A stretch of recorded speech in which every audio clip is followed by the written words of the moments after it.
Okay, well, we're going to go ahead and get started, and thank you so much for the intro. We appreciate it. How many of you are, with raising hands, are familiar with ICML, International Council for Machinery Lubrication? Okay, so biggest majority of you. If you haven't come by to get your yellow ICML certified sticker, please come see us, because like I said, they're the AKA MVP stickers that we're going to give out to our folks. So, also got to see a lot of familiar faces, faces we hadn't seen in quite some years, and some new faces. The gentleman that just arrived back from Saudi Aramco, we've got some good things going for them, and proud to have that partnership with them as well. So, welcome aboard. Thank you. Your first time. Or as Bennett would say as of last Tuesday, the rookies. First time here. So are we there yet?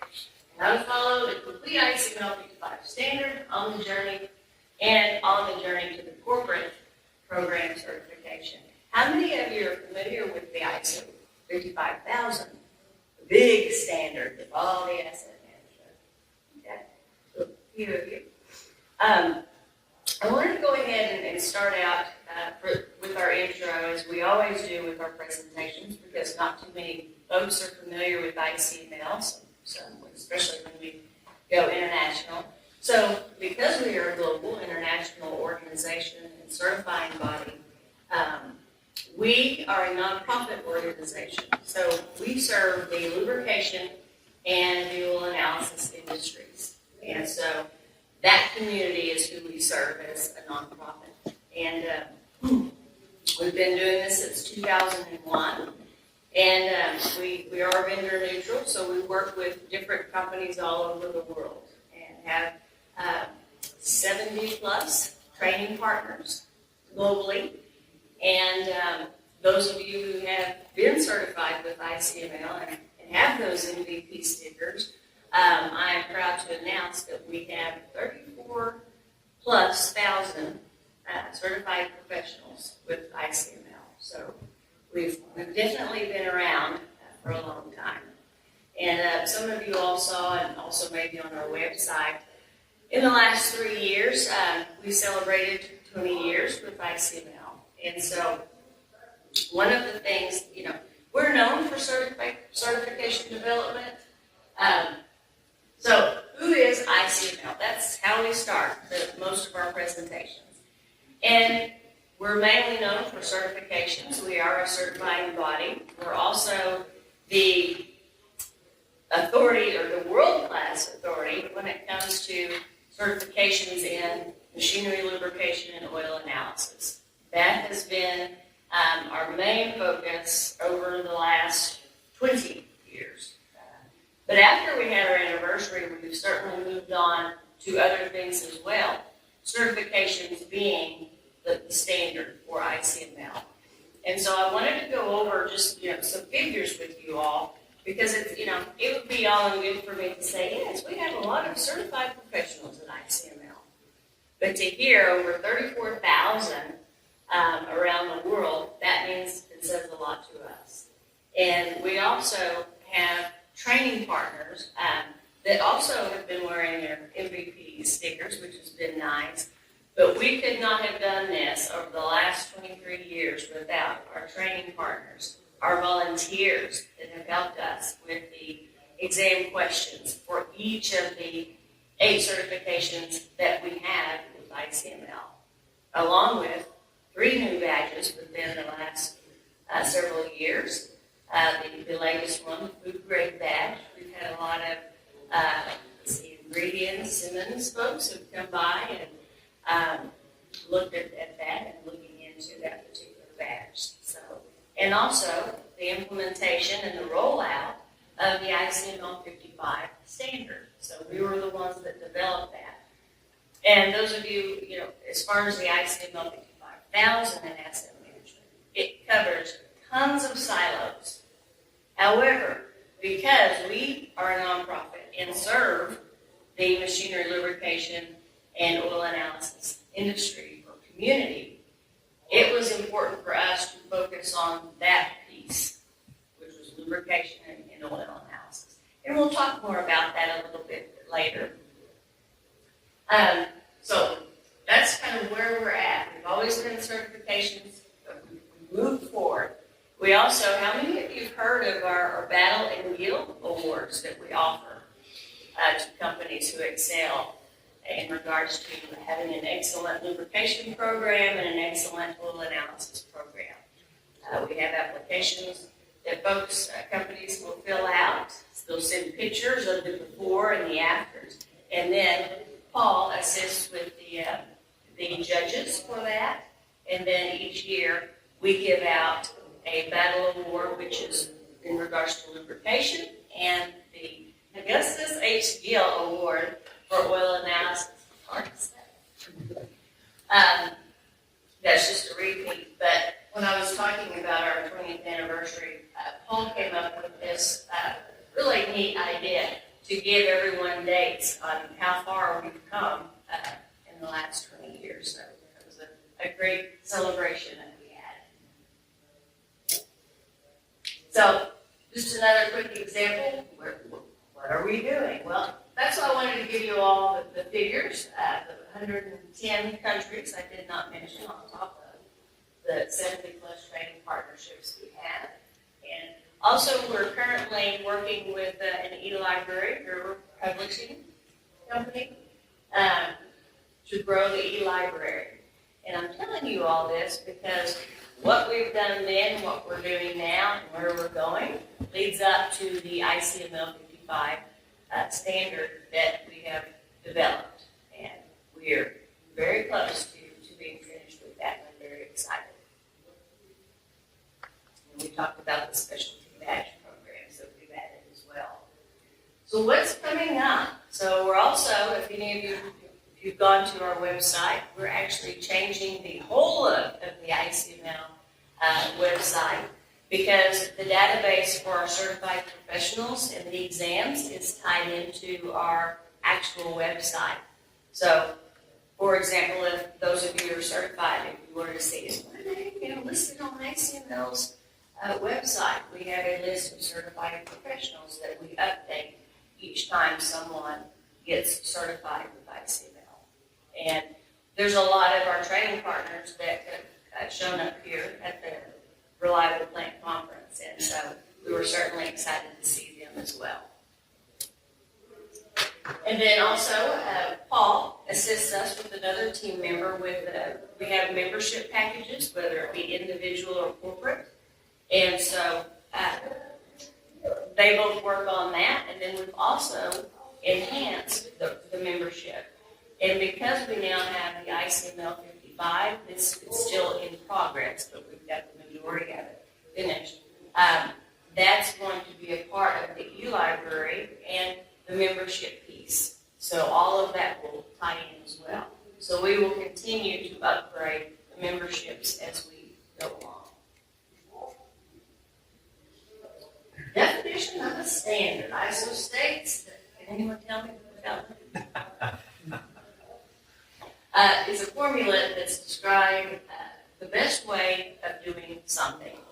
And I was given the opportunity to go with Mr. Jim Fitch to Paris to join one of the committees that they had in regards to the 55,000.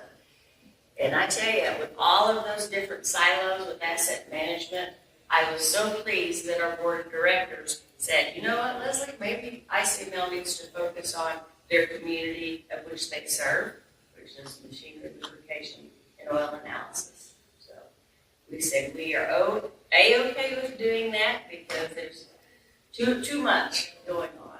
So we focused on that because that's what we've done the last 23 years. Okay, so why was it developed?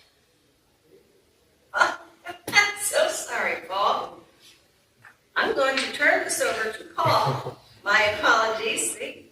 Thank you for doing this. No, I should have known. Yeah, all right. Yeah. Yeah, so yes, our membership packages, the certifications, those things all feed up to the ISO, the ICML 55. So my apologies. Oh, I was going to steal your thunder and keep on going. that's quite all right. I was telling some of the folks earlier I was going to develop a cough and leave anyway, so I think it's coming on now. I might have to finish this up for me. But yeah, so what I want to do is cover some of the context of the ICML 55 standard and how to use it. Because if you all haven't heard about it, and you might be overwhelmed by looking at it and saying, this is a lot of information, I'll read it tomorrow. You know, I need to keep putting it off. Because they can't, I didn't bring the samples in here. Yeah. We'll have them though at our booth. Yeah, come to our booth. We've got a sample set there you can actually hold and look at, drool over. But the definition of the standard that was up there a second ago, standard is, according to ISO, a formula for that describes the best way of doing something. And so something that we're trying to do, of course, is help organizations to establish, implement, maintain, and improve consistent lubrication management systems. Not just haphazard, everybody on their own doing an LMS, but consistency. That's what a standard is all about. So, how did this come about? 10 years ago, in 2014, the International Standard Organization, ISO, issued their asset management standard, ISO 55000, and it was containing 3 documents. I mean, it was very well structured, very comprehensive. It covered all kinds of intangible, physical, financial assets. The ICML leaders at the time took a look at it and said, this is all well and good, but it's way too broad to address specifically and be readily applicable to people responsible for lubricated mechanical assets. Right? So they studied it and put together imagine if the ISO 55000 had been written specifically for you guys. All the lubrication terminology and all the specific lubricated asset scenarios addressed in it. That's what the ICML 55 is. A very practical, targeted application of the ISO principles and concepts, because ICML recognized all that was good. Just need to be more specific to our audience. And so that's what we did. We rolled out the requirements document in 2019. And that's this one here, the requirements document. So there's really ICML 55 is 3 documents in one, or 3 standards in one, really. They spell out the tactical requirements and guidelines. That's going to help make ISO 55000 concepts and principles, like I said, readily applicable in the lubricated asset world. So it's going to help an organization prepare its LMS to be ready for a corporate compliance audit. That's the goal. So, by the way, it's intentionally developed. The ICML 55 was intentionally developed with the machinery lubrication engineer certification. So those of you that were raising your hands with the, I don't have one, sorry, the yellow stickers said you're certified. Are there any MLE certified in here right now? One, give that man a hand. That's quite an achievement. There's not a lot of MLEs, because it's not an easy credential to earn. So congratulations to you, sir. Now, paying attention to this, as we talk a little bit more about the corporate compliance program where ICML 55 is leading, there's a role in there that is probably going to be well served by an MLE, uniquely qualified really to serve in an assessor role to assess programs and stuff. So keep an eye out for that. Good opportunities there. So back to the ICML 55 in general. If you think of it, ICML 55 is pretty much the missing link between the ISO 55000 broad standard and your plant, where all your machinery lives. Now we spared no expense for the audio-visual excitement that you're getting ready to witness, okay? So when you close your eyes later at night, you're going to remember this. Ta-da! Thank you. Now hold your applause, please. The ICML 55 is what bridges the gap between all that generality stuff, and you specifically build your bespoke bridge with ICML 55 requirements and guidelines to what you need at your plant. And when it's all said and done, you've got this whiz-bang world-class lubrication program in place. then that's where, and Leslie will get back to this, that's where the corporate compliance certification comes in, which is the newest, latest part of the ICML 55.3. So, when you close your eyes tonight, you'll be thinking, you'll be calling your friends at home and saying, you won't believe what we just saw. So here's the standards. Recall our mission. We serve global industry, and we're dedicated to helping lubrication practitioners succeed in their careers. So the ICML 55, one reason we go into all the background about what ICML is doing is how does the ICML 55 fit our mission to help practitioners and their employers all around the world? This supports our mission because any company with a large base of lubricated assets, whether they're mobile or fixed, the ICML 55 standard helps them, ensures really that they know that they're doing all they can possibly be doing to develop and to improve their their LMS. If they're not pursuing this, it's going to be one of those things where, like, I wonder if this would have worked. You'll always wonder unless you do it. Had our mission, on the other hand, been limited only to certifications and not toward the broader benefits to the industry as a vendor-neutral nonprofit organization, had we been limited in scope, and 10 years ago when this opportunity presented itself to lay this groundwork for everybody, it just would not have crossed the minds of the ICML leaders at all that it was something that we should be doing. In fact, because it does support our mission so well, it would have been criminal for us not to put something like this together. And there's really no other group that could have pulled this off. Now, you eagle-eyed people in the audience see there's 3 book covers here, but how many are here? Thank you. 4. Free coffee for everyone later. So the fourth part of the standard, of course, is 55.3. So what I want to do is describe what these books are, describe a little bit about how fit the requirements here and the guidelines here work together to get somebody, to get a company ready for here. And they are available for purchase. I think this slide will be made available later. Riverpublishers.com is the company that's actually producing the books on our behalf, and they handle all the ordering and such. I know, I wish I could have come up with a longer URL for you to look at, but that's as long as it's going to do. But if you go out to riverpublishers.com and put in 55 or something, you get information about all that. So those are the samples also that we'll have. Yeah. We have the samples, well, yeah, not this one, but we have the other 3 now that they're all out on the market. So the first one here, 55.0, is the overview. It makes an excellent executive summary so that if your plant is going to go on the journey toward developing the lubrication management system and bringing it up to standard, then obviously you want your bosses to know what's going on and why you're asking for so much money, right? And resources. And that executive overview is an excellent primer on the subject to get them on board. Then the 55.1 is the requirements for the optimized lubrication of mechanical physical assets. That's the first document that we published 5 years ago now. That's the first one we put out because we figured every company who's going to be interested in this can at least get started on identifying the requirements and moving forward with some development, with or without a guideline document, which the guideline document is the one that explains how to implement it.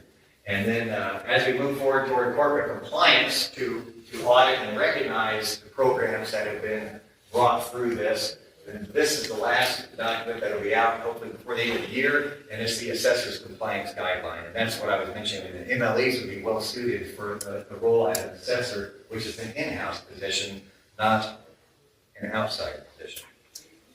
So, real quick, the overview is kind of what it says. It defines the terms and definitions, explains how the standards work together. It describes the principles, asset management principles in terms of physical assets related to lubrication. It also goes into some of the relationships to other management systems, corporate asset and work management systems, such as, I thought I changed my screen. Oh, no, there it is.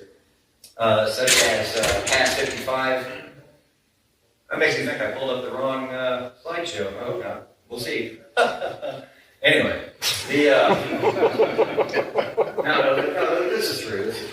ICML 55 the overview explains this pretty well. It explains how the ICML 55 dovetails into these other asset management type and ISO standards and other workplace standards. So you might, I don't think PAS 55 is specifically mentioned up there, but PAS 55 stuff is incorporated into the ICML 55.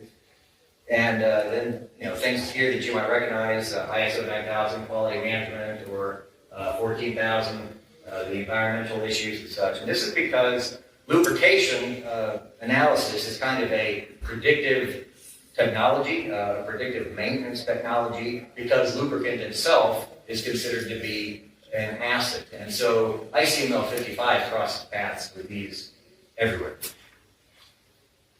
And going back here, I'll go backwards. The overview is essentially the why, explaining why are we going to do this, so that your bosses understand and your teammates understand. And then the requirements document is essentially telling you what to do.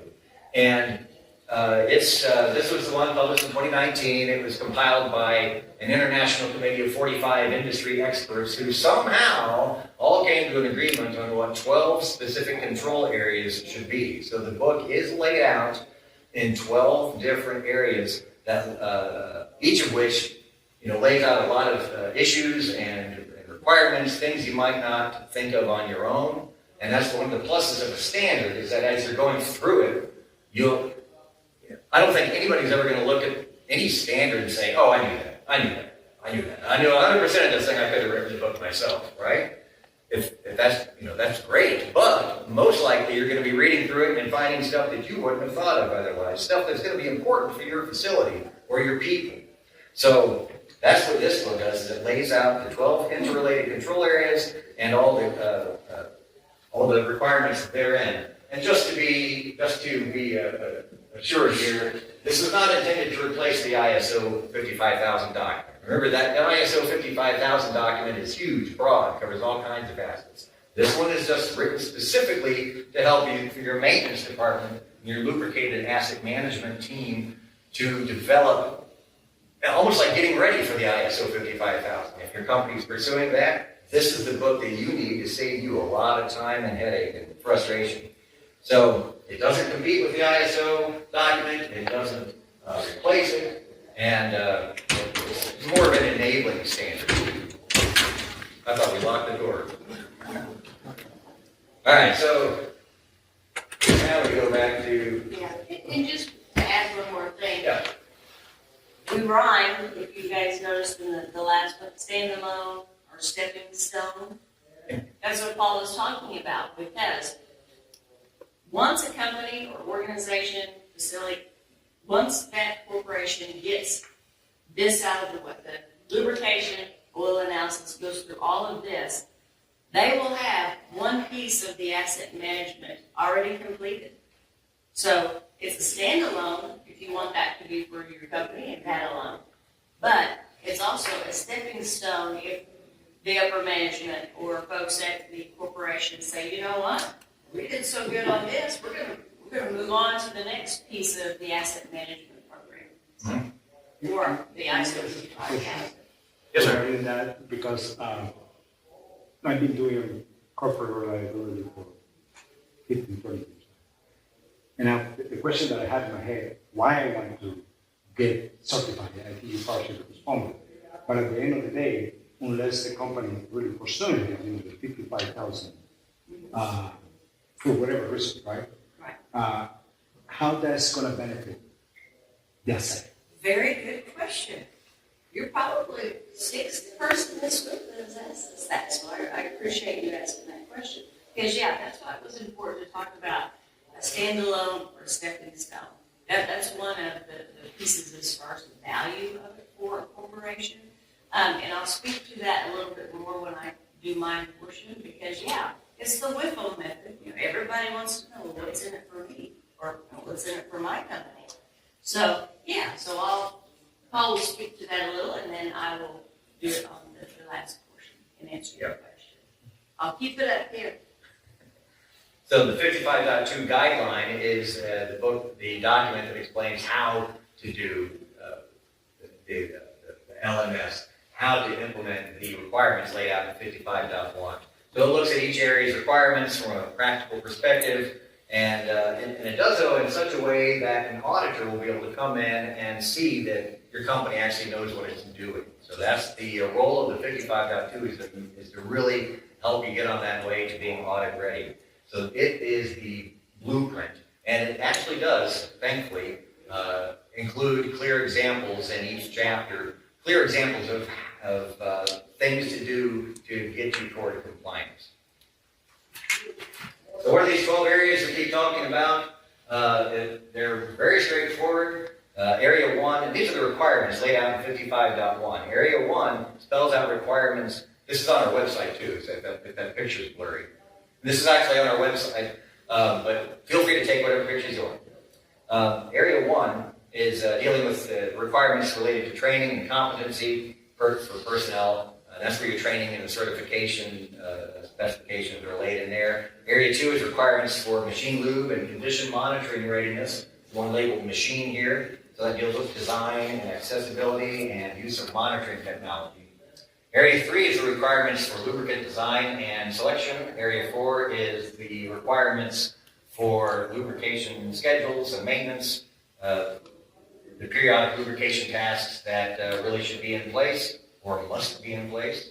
Area 5 is requirements for tools, and that's going to include support facilities like storage and your lube rooms, stuff like that, and various other peripheral materials, not necessarily specific lubricant. Area 6 is the requirements for inspection, which deals with monitoring, of course, and also access, for safe access around your machinery. There's specifications for that. You haven't really thought about that before. Lubricant, here we go. Lubricant analysis is area 7, so requirements for condition monitoring there as well. It's kind of self-explanatory. Troubleshooting in area 8, so your root cause analysis procedures, getting those laid out. Requirements in area 9 for waste management and waste handling, and in area 10. Oil reclamation in area 11 and system decontamination. There's going to be end of life cycle stuff in there. And area 12 is the last one here. Blocking your view, sir. Sorry about that. Area 12 is the management of the LMS itself. So this is where continuous improvement instructions come into play. So there is a lot of information in detail throughout this standard. And you would think, oh, you can get that and it's all 100% specific. Well, it really can't be because, if your plant is different than your plant is different from yours. So everybody still needs a little bit of, I wouldn't say wiggle room, but room to customize and make bespoke plans. But using the ICML 55 as a framework. But the whole point of it is that it pushes specificity. Remember that awesome graphic that you're going to remember later on when you're going to bed? It had the cliff over here, and it had a cliff over here, the big gap in the middle, the big chasm right there. It pushes the specificity across that bridge to where your machinery is. So you're no longer having to work with the broad generalities of an asset management standard and say, how are we going to get across my machines and my situation is like this? Instead, this standard identifies so much and provides such a blueprint moving forward, it makes your decision-making so close to the machines. Now it's more like, hey, so what do we need? What kind of training do we need on these? What is this circumstance going to do for us and our budget concerns and all that? And that's really how it's all going to work. But just keep in mind, you really can't just go to Google and start Googling stuff because your Google searches are always going to be limited by what you think you're supposed to be asking.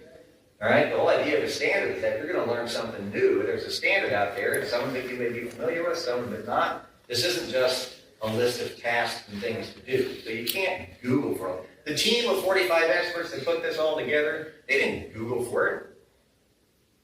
So you shouldn't have to either. All right, they put all this work and effort into this. You get to stand on the shoulders of giants and make it work for you. Or the value. Oh yeah, for sure. So how you actually use 55, I tried to visualize how users of 55.1 and 55.2 would actually pull this off in real life, getting ready for a corporate compliance position.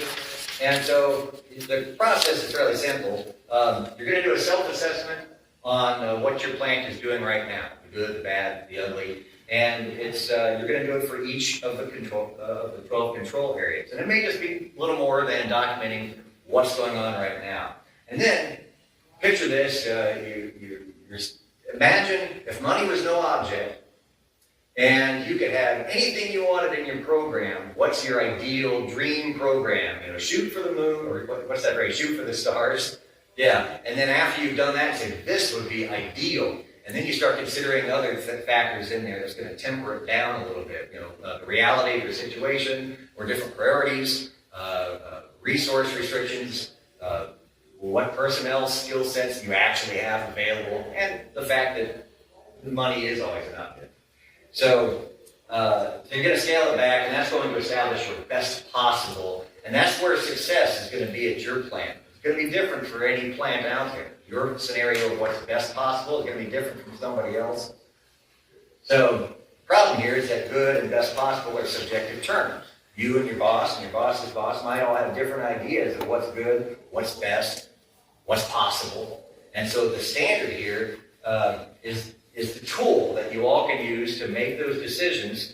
Use ICML 55.1. It reduces the guesswork, but it gets you all on the same page before you start putting your time and money into making the LMS, you know, where you want it to be. So in the end, you might have noticed every area is going to wind up kind of getting its own plan. It's like having 12 micro plans all grouped together into one big plan. And the decision making, like I said, helps you decide what good is, what's possible, and so you're going to be pointing out specifics in your plan, like specific tasks and actions for optimization, designation of responsibilities and authorities necessary to make it happen, all the required skill levels of personnel. That's all called for as you make these plans. And of course, every plan is going to have to do that fine balancing act of cost and risk and performance. Okay, it's going to be very custom specific to your facility. So everything is controlled across all phases of the lubrication life cycle. And keep in mind then, after all this work, if your company, doing 55.1 and 55.2, if your company is going to move forward with the corporate compliance program, which involves an official audit and eventually fly the ICML 55 flag, it's like flying the ISO flag. If you get audited and pass compliance there, it's a big deal. But if you're going to do that, then what I was just describing in those previous slides as best possible for your plant is going to have to match up with the 55.1 requirement standard, because that's what the auditor is going to be looking for. So that standard actually helps you with your analysis of where you need to be to move forward. And that's how ICML 55 gives your company's work purpose and meaning with a whole new goal. Right, Leslie? Another value. Right, back to you.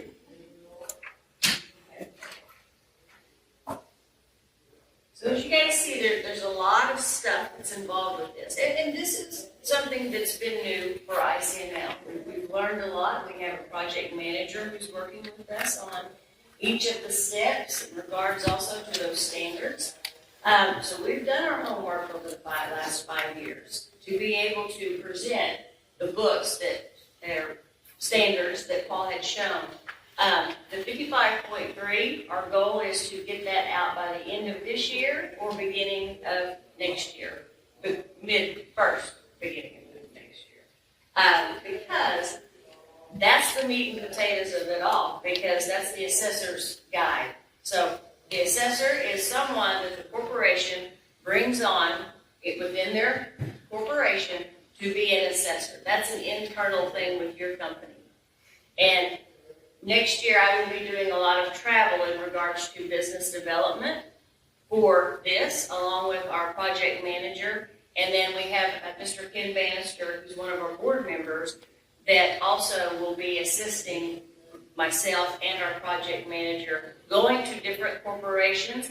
We work with tons of corporations, facilities, plants. So we will be the development managers business development managers that will be going to different corporations. And some have called in to say, you know what, when you guys are ready, let us be on the list. Just like when we came out with the MLE, we had a waiting list for that, put me on the list. So, yeah, to your point, as far as the value, the reason we decided to do this is we've had some companies come in and say, we'd like to start doing stuff in-house as well.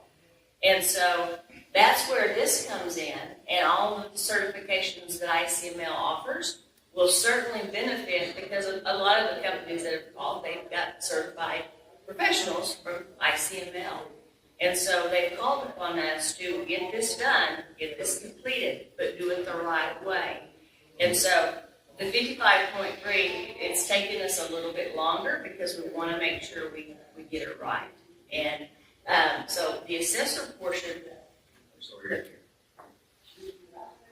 like I said, it's internal. So a corporation could pick someone, certified professional, those of you with MVP stickers, or a company can have an auditor come in, or choose an auditor to go to different facilities for. Okay. And there's just a quick example of an assessor and an auditor, because for me, I've learned a lot myself, because in the beginning I thought, assessors, it was only Canada and SMRP that had the CAMA. They called them all assessors. They had very few auditors, and we are currently in a partnership with, did you all, when you were walking around, did you see a booth that said ABS Group? Yes. Okay. They're out of the States, but the ABS Group that we've partnered with for the lubrication management system that we're doing, they are one of the main global auditors around the world. And we were lucky enough to speak with a lady that's over that particular program out of Petro Canada. And so we're working with them, and very excited about it, because they're all in cahoots with all the other four, major global auditing companies. And so we are very excited about it. Also to be able to offer the assessor portion. They will be conducting the training for this individual, and we're not there yet. And so the next will be coming later this year, 55.3. That will give more of an insight of if someone wanted, if a corporation wanted someone to become an assessor, or a corporation wanted to be an auditor. That's all part of the membership piece too, because that'll tie into the enhancements and how it would benefit a company if they did this.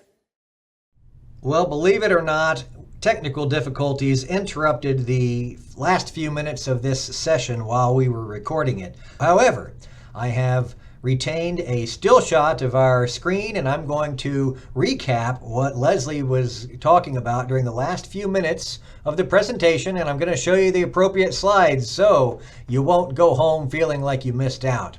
As she mentioned earlier, ICML 55.3 will be the standard. It's coming later this year, and when it comes out, it is going to be the standard that maps out the training requirements and the audit process for the ICML 55.1 program assessors. Now, as we described, those are going to be the in-house experts, and we mentioned as well that among other qualifications, we think that an MLE would be a good candidate to be an assessor for companies that are pursuing this.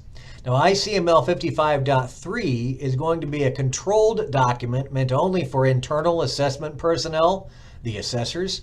So it's not necessarily going to be targeted to the general public, because it won't make any sense or be practical for the general public as the 55.1 and 55.2 have been.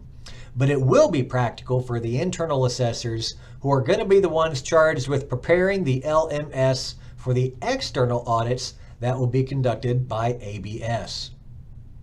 Speaking of ABS, are you ready to elevate your lubrication management to unprecedented levels of excellence? We are, of course, delighted to announce that ICML is partnering with ABS Quality Evaluations, Inc.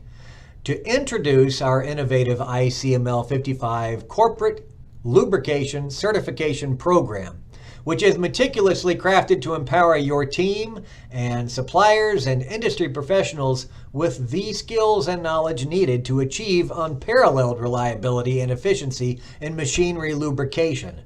This kind of a certification program has not been done before. It is specific to lubricated assets. So as we get closer to the release of ICML 55.3 Assessor's Conformance Guideline, we will be able to describe more of what this corporate lubrication certification program is going to look like and how it's going to operate. As of now, we can only describe it as being similar to the broader usage of ICML 55.1 and 55.2 that I described earlier in the presentation. And the ICML 55.3 will give us a more specific model to pursue with the goal of plant level compliance. So to recap again, with the audit component in place, the complete ICML 55 standard will serve as a stepping stone toward all-encompassing ISO 55000 certification if that's where your company is headed. But remembering the rhyme that Leslie mentioned earlier, standalone or stepping stone, the ICML 55 is valuable as a standalone blueprint without the ISO price tag. And that could be very important for some companies out there. So ISO 55000 pursuit is not required because ICML 55 standard is only about the LMS. But it can, of course, be adapted as a precursor to that ISO 55000. Keep in mind that working toward a compliance audit can serve as a driver for the cultural paradigm shift that is often necessary to achieve lubrication excellence. So here's a few takeaways. Remember that ICML 55 is not a dictatorial instruction manual. It is, however, purposefully structured for you to apply a process to develop a bespoke plan for your facility. As an enabling standard, ICML 55 bridges the gap between broad asset management plans and your specific management plans for lubricated assets. Keep in mind that cliff image that was earlier in the presentation. You're going to go to sleep tonight, close your eyelids, and you're going to remember that. ICML 55 also eliminates guesswork because it standardizes the process of decision making, pushing all that decision making much closer to where your lubricated assets actually live. So you can be confident that you have covered all your bases. And the overview 55.0 tells you why to pursue the asset management excellence. And the ICML 55.1 tells you what to do, while 55.2 tells you how to do it. So finally, on our last slide here, thank you again. We hope this presentation has helped you to see and make sense of the valuable practical structure of ICML 55 Lubricated Asset Management Standard, and to get you started thinking about how full ICML 55 corporate compliance will help your plant reach new heights of reliability and performance. If you want to stay in touch with us regarding the schedule of the ICML 55.3 development during the second half of 2024, then add your name to our email notification list. The URL is on this slide. ICML 55 series is available for purchase at River Publishers. You can see the URL there. It's also available digitally. You can digitally access it if you are a subscriber to our e-library. The original slide did not have a URL for the e-library, but I added it on here now. So check that out as well. You can actually become a subscriber for a year to the e-library for less than purchasing the ICML 55 series directly. The e-library is also hosted at River Publishers, as you might have noticed. And if you have any other questions, our emails are on there, me and Leslie both. So again, we hope you're inspired to use the standard fully to organize your lubrication program and to establish and reach the best possible goals for your asset-rich facility. We look forward to working with you.